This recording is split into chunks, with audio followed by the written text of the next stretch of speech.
Yang mulia, kapan perangnya selesai? Ya nggak tahu, tanya yang mau tanya saya. Emang Jokowi betul. Saya telepon saat perang baru 3 hari, saya telepon kakak saya di Uni Emirat Arab, Yang Mulia MBS. Saya tanya, Yang Mulia, kapan perangnya selesai? Baru mulai itu saya sudah tanya kapan perangnya kira-kira selesai. Dijawab, nggak pasti dan nggak jelas. Si Jokowi ngaku nelpon Presiden Uni Emirat Arab, terus nanyain kapan perang Iran bakal selesai. Gini ya Jok, yang perang itu Iran lawan Amerika sama Israel. Terus elu ngapain nelpon pangeran MBZ yang jelas-jelas negaranya nggak ikutan perang? Otak lu itu kenapa sih Jok? Apa udah sengklek? Kenapa gitu lu nggak nelpon si Trump atau Netanyahu atau Presiden Irannya sekalian gitu? Kocak juga lu. Apa lu? Yang Mulia MBS, saya tanya, Yang Mulia, kapan perangnya selesai? Pak Jokowi nanya ke MBS, mungkin maksudnya MBZ atau maksudnya MBG Pak. Kapan perang selesai? Lo kok nanya ke MBS atau MBZ Pak? Mau Arab Saudi atau Uni Emirat Arab itu terjebak dalam perang ini. Mereka bukan yang memulai perang ini. Kalau mau nanya, ya ke yang menyerang, yang memulai, yaitu Amerika Serikat dan Israel. Kalau Bapak nanya ke MBS atau MBZ, itu kayak nanya ke korban kebakaran, kapan apinya padam, tapi yang melempar api sedang berdiri di seberang jalan dan dibiarkan. Jangan ngaco Pak.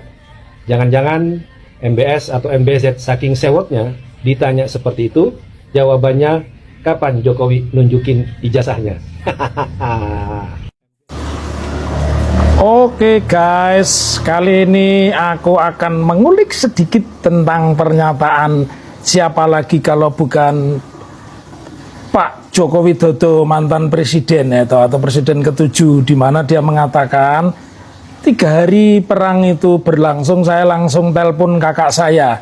Tetapi ini ngibulnya yang kentara sekali ngibulnya. Kakak saya di Uni Emirat Arab, dia menyebutnya MBS.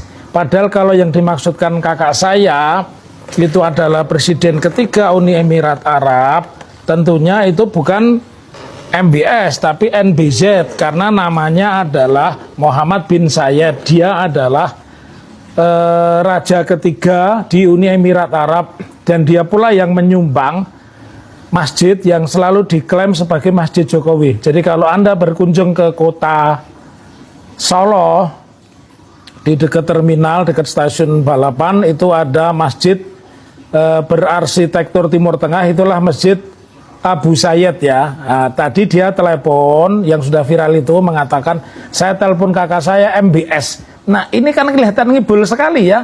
Masa kakaknya yang ngasih masjid begitu, kalau disebut dia orang dekatnya, sampai tidak ngerti namanya, menyebutnya saja bukan MBZ tapi MBS, padahal namanya yang benar adalah Mohammed bin Zayed dan sering disingkat sebagai MBZ atau pemimpin Uni Emirat Arab ketiga atau Raja Uni Emirat Arab yang ketiga.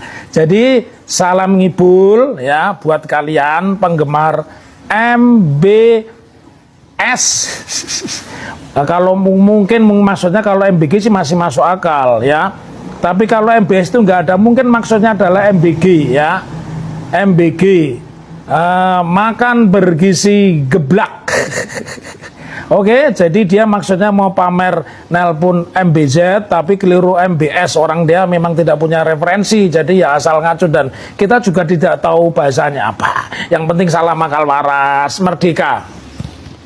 Tadi saya telepon kakak saya di Uni Emirat Arab, Yang Mulia MBS, saya tanya, Yang Mulia, kapan perangnya selesai? Setelah itu saya sudah tanya kapan perangnya kira-kira selesai. Dijawab, nggak pasti dan nggak jelas.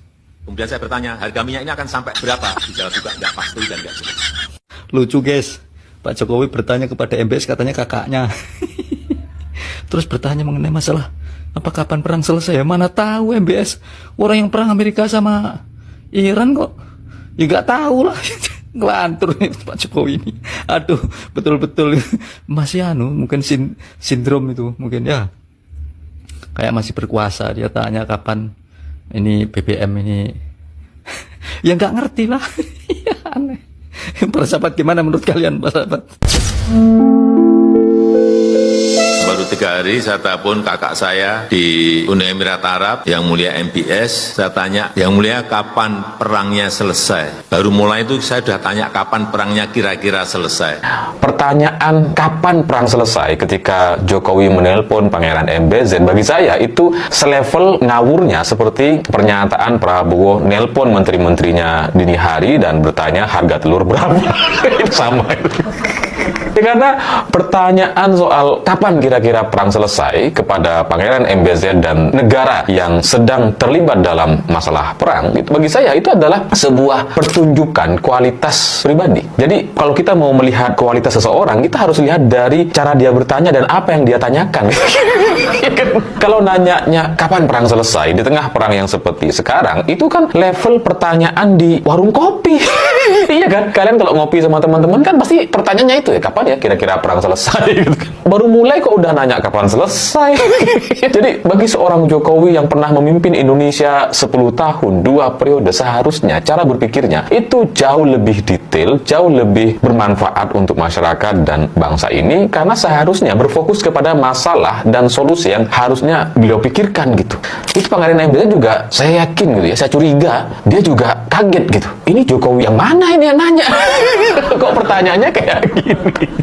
Terlalu receh sekali, dan saya nggak tahu kenapa gitu. Kenapa Jokowi saat ini adalah sosok yang sangat berbeda sekali ketika dia menjadi pemimpin atau presiden Indonesia yang dulu gitu. Karena secara kualitas, secara cara berpikir itu benar-benar jauh sekali. Tapi ya begitulah mungkin Jokowi aslinya gitu ya. Kalau dulu ketika masih menjadi presiden, dia kan didukung sama banyak sekali orang. Ada tim, ada staff, ada stafsus, ada menteri, ada partai-partai politik di belakangnya, dan terlibat diskusi yang sangat intens, sehingga apa yang dia sampaikan itu berasal dari diskusi-diskusi atau pemikiran-pemikiran yang sangat-sangat matang, sehingga wajar kalau pemikirannya juga ikut matang. Nah, kalau sekarang setelah ditinggal oleh semua orang, oleh semua partai, yang tersisa hanya kelompok-kelompok relawan yang tidak berkualitas, ya mungkin ya beginilah aslinya gitu. Karena pada hakikatnya antara Jokowi dengan Gibran itu kan ya sama gitu. Kalau ada pepatah bilang bahwa buah jatuh tidak jauh dari pohonnya, kalau Jokowi dengan Gibran itu kayaknya lebih ekstrim lagi, karena jadi ibarat seperti buah jatuh di kresek.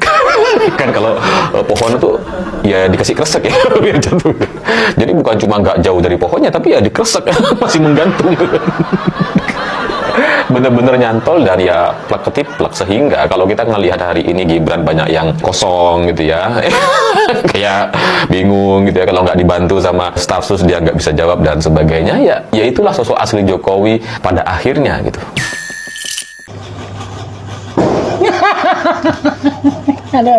Nah dulu. Bismillahirrahmanirrahim. Alhamdulillahirrahmanirrahim. Memang satu keluarga tuh double semua. Bener, serius.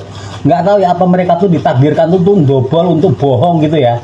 Bener, janji-janjinya tuh gila-gilaan, nggak masuk akal semua. Jadi waktu bapaknya dulu kan, dia ngomong, dia akan menciptakan 10 juta lapangan pekerjaan bila jadi presiden ini. Aduh, si Tengi kalau ngomong tuh buset. Bukan itu saja tuh, masalah SMK lah, masalah ekonomi meroket lah, masalah bebek Indosat lah, masalah dolar kembali ke 10.000 lah gitu. Segala macamnya itu, pokoknya tuh udah kita apa itu pusing kalau apa itu ngomongin yang penipu semua itu double-doublenya semua itu kita pusing lah gitu. Jadi seperti itu. Nah, setelah itu kemarin tuh waktu kampanye itu kan Pilpres gitu kan, Prabowo sama Gibran juga ngomong begitu, janjiin 19 juta lapangan pekerjaan. ini aduh, dia aja tuh pekerjaan cariin bapaknya. Kita mau ngotot marah kalau ngeritik percuma, jangan marah, ngeritik mereka tuh jangan marah, karena apa yang kita kritik itu orang itu dablek semua gitu kan. Mending kita sambil ketawa aja. Hari sekarang terakhir yang begini nih, kalau PSI menang nanti hasil 50 juta lapangan pekerja. Itu sih Kaisang, dia janji 50 juta lapangan pekerjaan. Nah kalau PSI menang. Waktu kemarin kampanye juga begitu, kampanye apa itu di spanduk gede-gede gitu kan yang ngomongnya, PSI menang BPJS gratis. Memang benar-benar kita nggak usah marah kalau mereka tuh nggak usah emosi, karena yang kita kritik itu orang dablek satu keluarga emang ditakdirkan tuh dablek, serius itu. Emang bener-bener aduh. Emang Jokowi betul. Kamu tuh kalau nggak bohong itu emang kenapa sih sekali-kali itu kamu tuh bicara jujur sedikit aja jujur gitu loh. Nih video nih ya, waktu dia tuh si titip Pekalongan sama Bu Fadio sama si Sukirman ini. Bu Fadia, Mas Firman, saya titip Kabupaten Pekalongan. Tapi setelah ketangkep KPK kan, akhirnya kan wartawan ke rumahnya kan nanyain, Bapak bagaimana dengan Bu Fadia yang sekarang tuh kena OTT KPK? Jawabannya nih. Ya, Pak, kalau untuk terkait yang lain, terkait tangkapnya Bupati Pekalongan, Pak, tertangkap OTT KPK seperti apa, Pak? Beliau kan termasuk yang salah satu soal kesini, Pak, sebelum kampanye itu. Ya, beliau ke sini untuk menyampaikan undangan pernikahan putra-putrinya. Emang tengi manusia, emang tengi ya. Giliran ketangkap KPK dia ngomongnya waktu itu dia datang ke sini nitip undangan untuk pernikahan putra-putrinya.